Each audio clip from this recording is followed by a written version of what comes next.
Planning for early retirement with dividend income, the step-by-step guide to financial independence. Part 2, the 5 monthly dividend ETFs you need for 2026. Hey everyone, welcome back to the channel. And today we're continuing our series on retiring early on dividends. Just a little past history. And if you don't know my past history, I started studying retirement at 27 years old when I talked to a financial advisor and said, how do I retire at 55? How do I go through all this? He put a plan together and actually laughed in my face when he did it because I was actually asking for the moon. And he said, there's no way you'll achieve that. Well, I did. I've been retired now well over 10 years, living 100% off of dividends, investing the money wisely, and doing things that I've learned over time. So today I'm going to share with you the 5 monthly ETFs that are paying dividends that you will need, or I believe you need, in 2026. I'll cover the system I learned and that I call it myself is the retirement income filter. It's a system designed to eliminate the yield traps that we run into out there and really show you and surface ETFs that pay consistent income potential, that grow your capital over time, and survive market downturns. That's probably one of the biggest things I'm getting asked now today about. How do I protect? Because the markets have taken such a crazy turn, and you see that may happen in 2026. So this system is a triple filter that really helps you protect yourself down the road.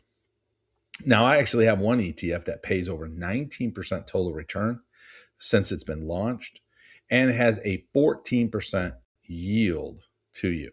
Now, it sounds impossible. I'm going to show it to you, and I'm going to really give it to you. So stick around. I'll show you exactly how it works and what it's doing and what fund it is. Not trying to sneak anything in, but it's right there.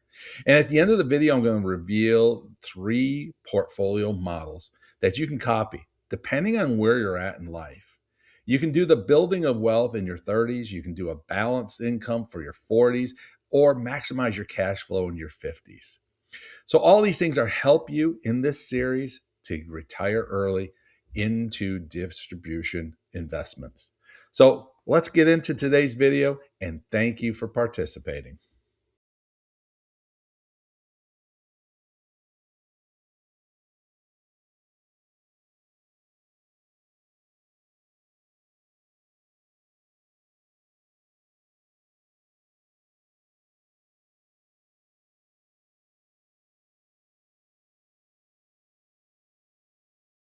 The biggest mistake investors will make isn't buying the wrong ETF or wrong stock, or mistiming the market, or buying at the wrong time of the year. It's chasing dividends that look incredible on paper, but quietly drain your wealth. I'm talking about monthly ETFs that flash a flashing 11% yield, but literally will leave you poorer than a 3% fund 5 years later. So yield is one measurement that we use, but not the total package. In fact, we had one high ETF underperform a lower yield competitor by more than 140% in just over 5 years. So you're collecting a check, but you're not building wealth. You're collecting income, but it's partially your own money you're taking back. So we're going to break this all down for you to give you some of the highlights, give you some of the insights, so you don't have to worry about a lot of this high yield, underperforming, less wealth trap that so many beginners start off with. The dividend trap that I'm going to explain is fairly simple to understand, but it is so easy to fall into. If you have a fund that's collecting 11% high yield, so basically 11% of your money per year, not bad. But if it actually has a negative growth, and we'll show you here is a negative 5% growth, you actually only have a total return of 6%. So if you're spending 11, well, 5 of it is your own money going out. So this is why high yields are misleading. You're collecting a check, but you're not building wealth. So a lot of people you'll talk to, oh my God, I'm getting 11%, 14%. You hear some of this stuff about weekly ETFs, that they're getting 50, 60, 100%. But they never tell you what the actual growth is. This is why we tell everybody, total return starts off is your better choice. What is your total return coming out? Because the highest yields aren't always the best investments. And sometimes lower yields can actually be your smarter choice. And this is why I use the retirement income filter system. It's kind of something I put together. It's designed to separate winners from wealth killers. It's built around 3 non-negotiable. Missing even one of these puts the whole ETF program under risk and underperformance. The very first one is what we call the growth engine. We're trying to find a 5-year compound annual growth rate. This is going to ensure our principal is growing and not shrinking, and the ETF's wealth is building, not just paying dividends. Then we want to find something that has the cash flow consistency. And this is going to be the stability and the reliability of monthly payouts. Now, I know nothing is ever guaranteed, but we're trying to find the most highest potential that we can get. So we're not just going to look at the yields. We're going to look at the stability. Are there been cuts in the dividends? Have they changed their distributions? So we really want to find that reliable, consistent distribution potential across the board. Now the next thing is the downside protection. How well an ETF holds up during market drops. And this is probably one of the most important things that people overlook. They don't do the deeper dive into downside protection. So the number one filter, again, this is looking at long-term compounding annual growth rate. Okay? We want to make sure that we are measuring the compound annual growth rate, which is the very first thing you should always look at. Yields mean nothing if your principal is shrinking. We want ETFs that don't just pay, we want them to build. So I've put the one up here. I just threw one here that we will use later on, DIVO. It's the Amplified Enhanced Dividend Income ETF. Now I talk about this one, off and on throughout the channel, and people will always send comments to me of like, "Oh, that's ridiculously low." A dividend yield of 6.44%. Now, their growth over the past 5 years, their compounded annual growth rate is 36.67%. That's over 7% of growth per year, plus the dividend yield for a 13.44% estimated return. Now, is DIVO one that you're going to put into a long-term retirement package? Maybe, maybe not. Okay, but definitely if you're starting off, this is a great fund to be a part of. Look at what this thing has done since inception. 12.54%, which includes growth plus yield. 5 years, 12.16. 1 year, 17.49. Year to date, 17.40. So when someone tells me the dividend yield is only 6%, not interested, it tells me that they're yield chasing. They're not looking at the big picture, and they're not using my filtering type system. Now, cash flow consistency, not just yield percentage, but how stable and reliable the payment has been month to month. Most high yield ETFs fail here. Their payments jump all over the place. Consistency is a winner when we're building for living off of dividends long term. Inconsistent ETFs may flash big numbers, but their payments are unreliable. Let me show you two charts right here. The first fund is what I call my consistent ETF. It pays a 5.79% yield. Right off the bat, most of you will turn and say, not interested. 5%, no big deal. Look at the dividend payout. Every year it's had a growth, and it just every month continuously pays over and over and over. Now, the dividend on an inconsistent ETF, wow, pays 11%. Probably perked up some years there. But look at the funds. Look at the payouts. You have a cedar saw, you have a sawtooth of constant up, down, sideways, every which way. You have no consistency. So you could not sit here and say, I am collecting 50 cents, 80 cents, $1, whatever the number is. You can't sit here and say, I'm collecting every single month. You don't know what your month is going to be until they tell you what it's going to end up being. With the consistent one, you pretty much know every month it's going to be this or even potentially a little bit more. Now, our third filter is the downside capture ratio. Now, you're probably saying, I've never heard of this before. Well, every ETF has a ratio or a number put into it that's from the downside capture ratio. Now, how does this ETF behave during market declines? That's the big question. When you go to make an investment, people ask all the time, how does this happen in a downward market? We haven't had a downward market. We don't know. Well, everything is built for this purpose, how well an ETF will hold during market drops. And this is the protection against downside risk. The key metrics are evaluated by drawdowns, volatility, and overall portfolio construction.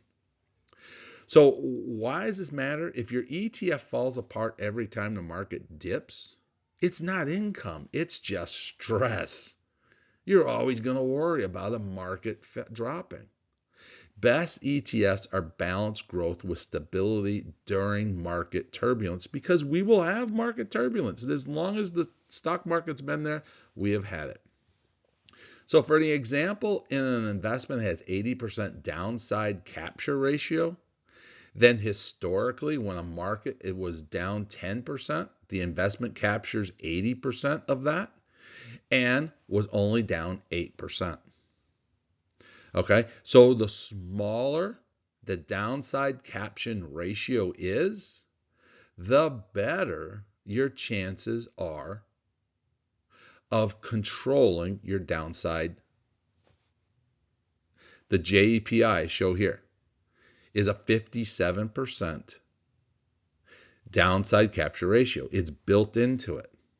Okay, so with that one there, you're going to look at only 5.7% down when the market was 10% down. So now let's break into the 5 ETFs that I selected for this. Now, every one of these has passed my filter system, my retirement income filter system. And I'll explain everything to you, exactly why it fits and how it goes through. Now, JEPI is the first one. Now, this is a very common fund that's out there for retirees, but no one really understands why JEPI is the choice. It's a blue chip income machine.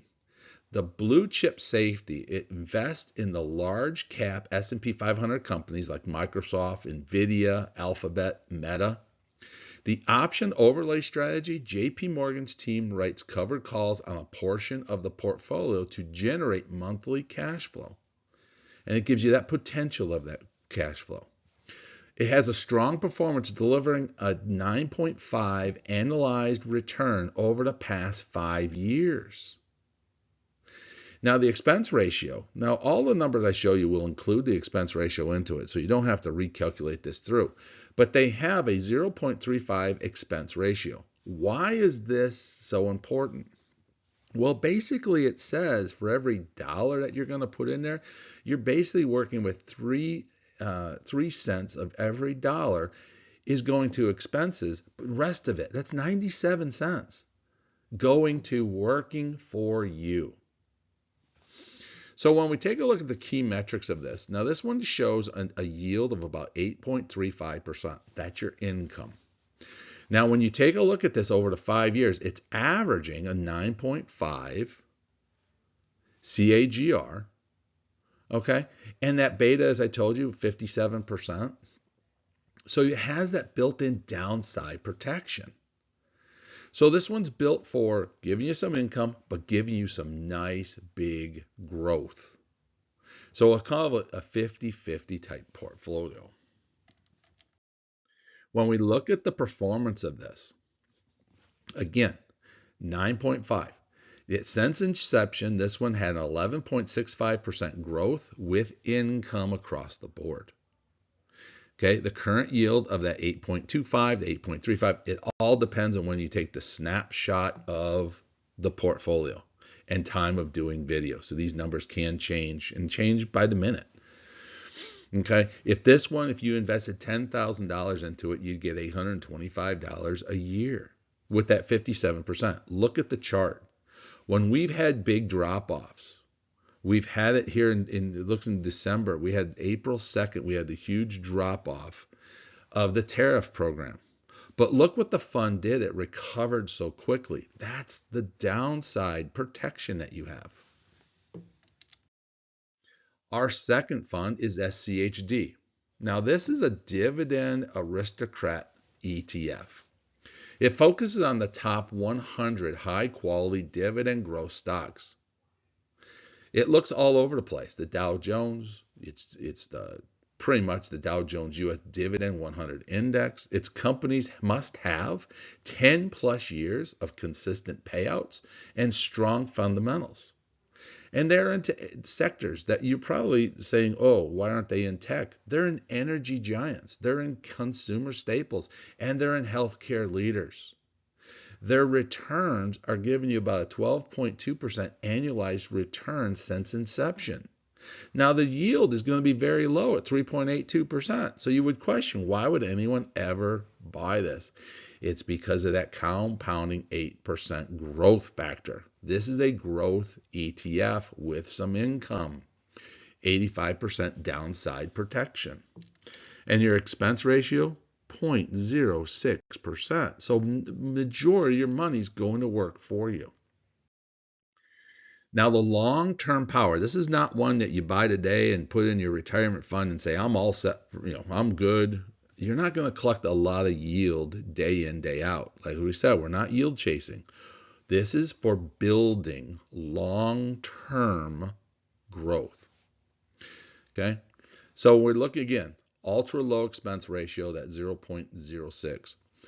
The 12% annualized return since inception.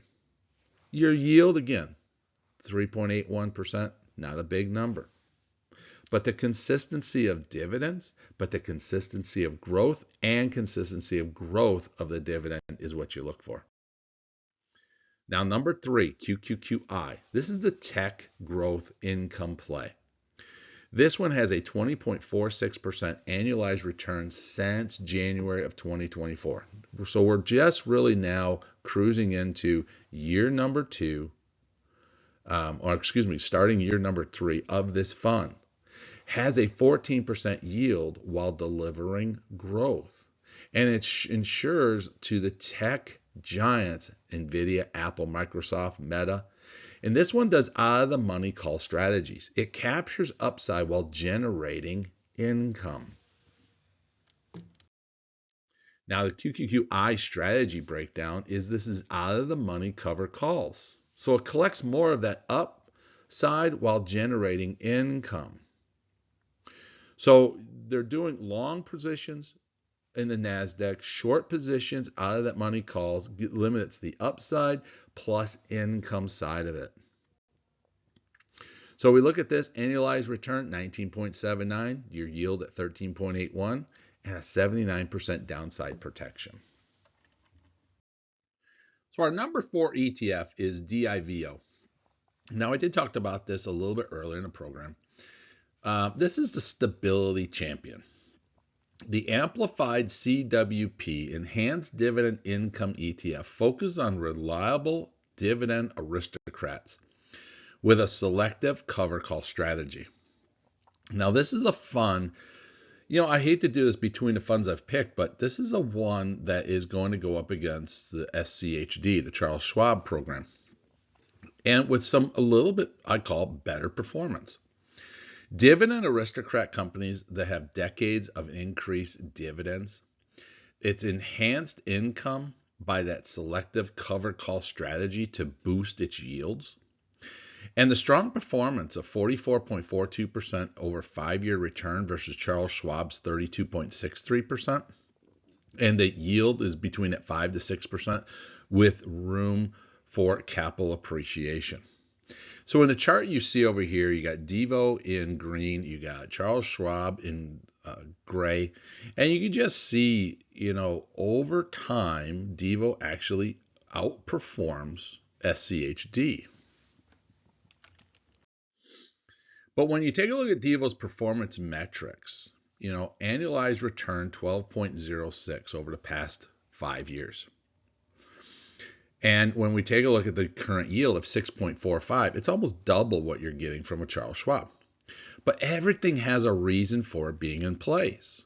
This is a long-term, depending on when you're at in your retirement stages, this is a one that will be used for later on retirement, almost like retiring SCHD, moving it over as DIVO.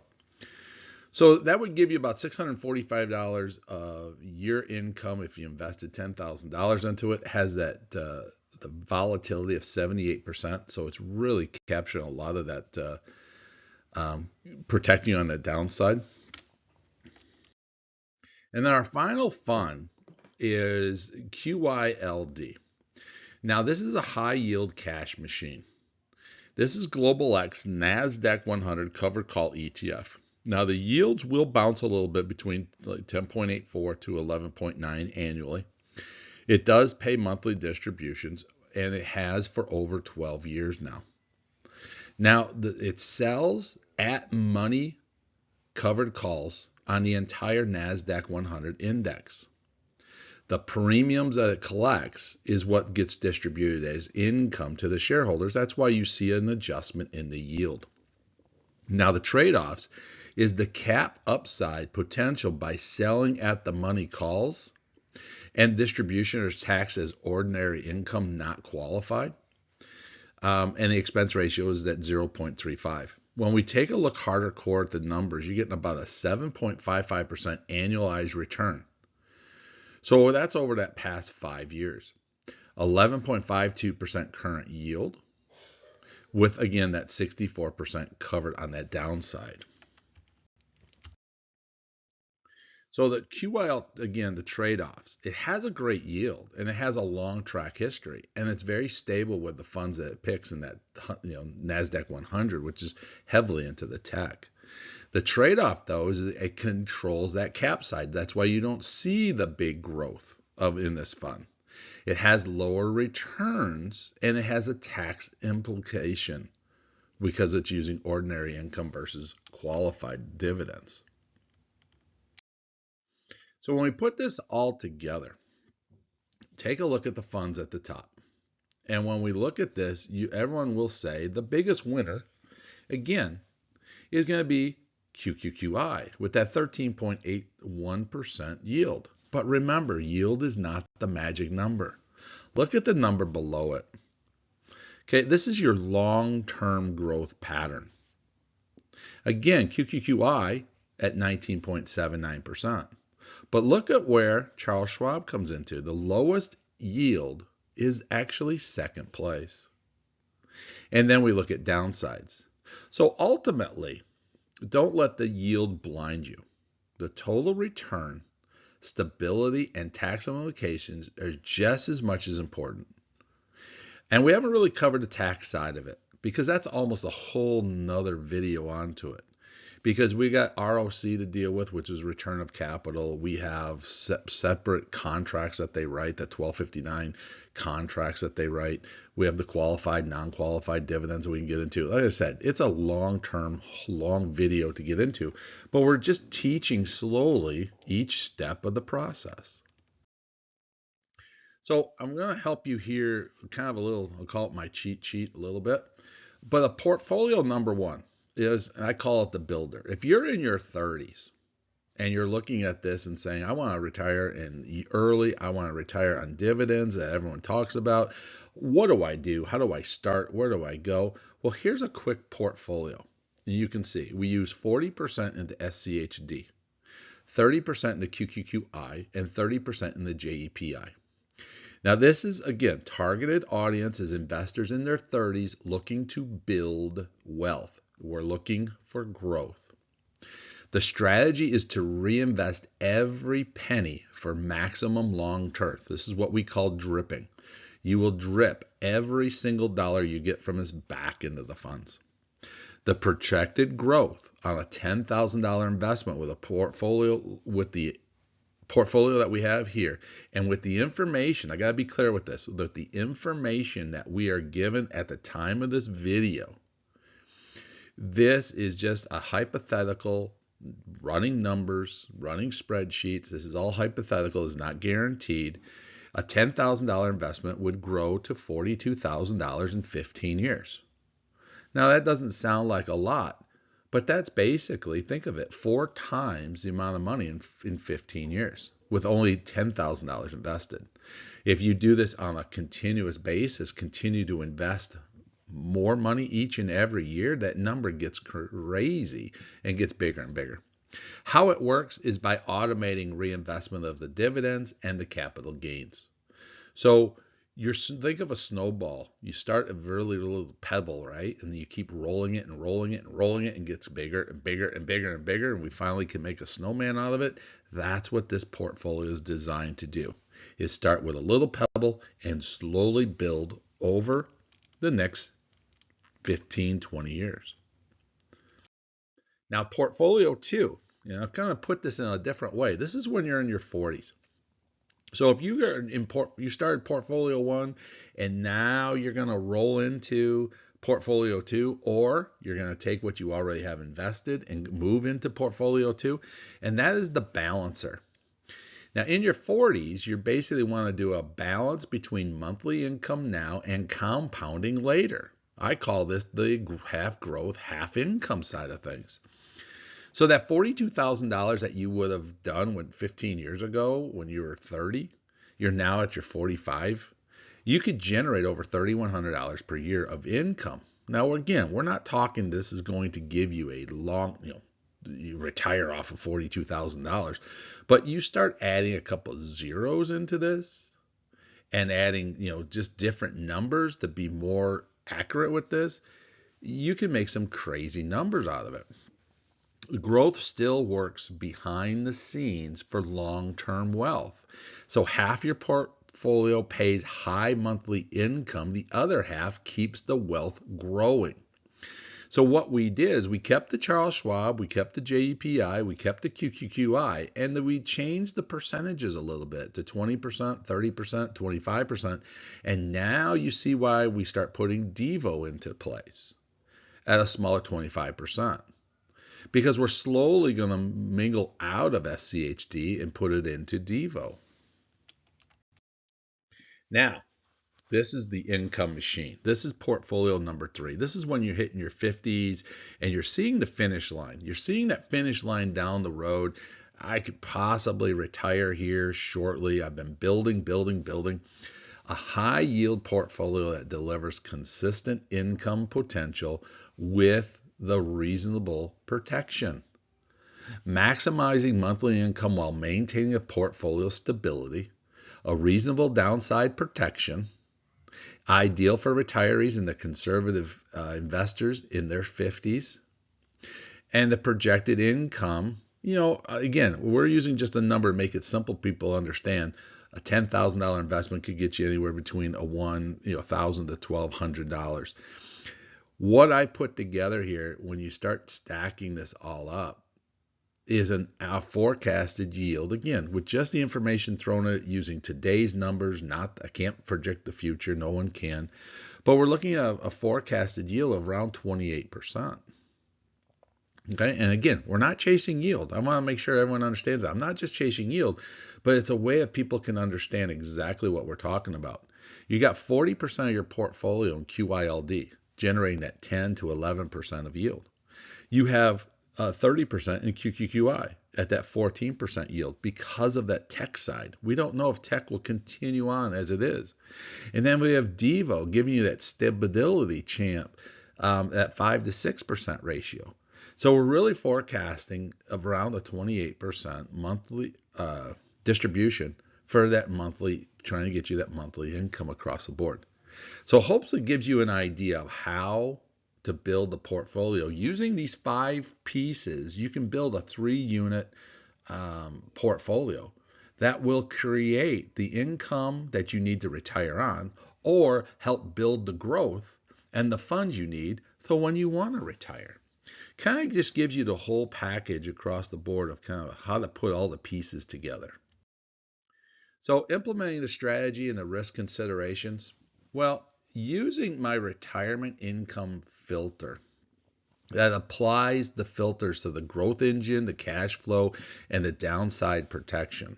So that way you're buying the proper ETFs, you're buying the proper items for your long-term planning. You're diversified across your life stages. You're going to choose the portfolio that's based on your age and your financial goals. And none of this is a suggestion for investment. I'm not a financial investor. I've just done this for years as of, like I said, I retired 10 years ago. I've been planning it since I was 27 years old.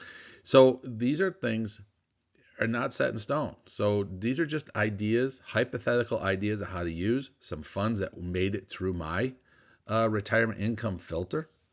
And then you want to rebalance annually. This is another big thing. Right now, that's what I'm going through right now, rebalancing my entire portfolio with things that I thought were going to do good or things that I didn't think would do great, but did tremendous. So I'm balancing myself out. The risk considerations is yield versus total return. High yields aren't always better. Focus on that total return over time. Okay, upside capping.